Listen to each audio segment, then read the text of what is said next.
గొప్పనైనటువంటి బల పరాక్రమాలు, గొప్పనైనటువంటి వీరుడు ఇవన్నీ కలిగి ఉన్నప్పటికీ కూడా అత్యంత వినయంతో ఆయన ఆ స్వామివారి వద్ద ఉంటూ ఉంటారు. కాబట్టి మనమందరం కూడా ఆ హనుమంతుణ్ణి రోజు కూడా స్మరిస్తూ ఆయన నుండి మనం కొంతలో కొంతైనా ఆ భక్తిని పెంపొందించుకోవాలి.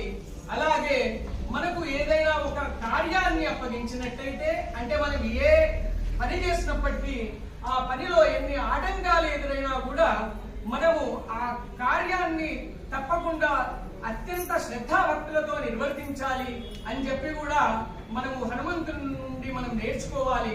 అలాగే ఒక విజయం సంప్రాప్తించడం వల్ల మనము గర్వపడకుండా వినయంతో ఉండాలి అని చెప్పి మనము ఈ హనుమంతుని నుండి ఇవన్నీ కూడా కొంతలో కొంతైనా నేర్చుకోవడానికి మనం ప్రయత్నించాలి.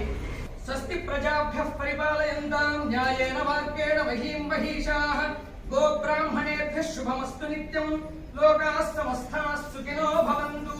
మన సనాతన ధర్మం గొప్పతనం ఏమిటంటే కేవలం మన స్వార్థం మనమే బాగుండాలి అనకుండా చతుస్సాగర పర్యంతం గోబ్రాహ్మణేభ్యః శుభం భవతు అని చెప్తూ ఉన్నారు. అంటే గోవులు, బ్రాహ్మణులు ఇవన్నీ అందరూ కూడా క్షేమంగా ఉండాలి. చతుస్సాగరాలంటే కేవలం మన దేశమే కాదు, మన చుట్టూ ఉండే అంటే సకల విశ్వం అంటే సకల సృష్టి కూడా క్షేమంగా ఉండాలి.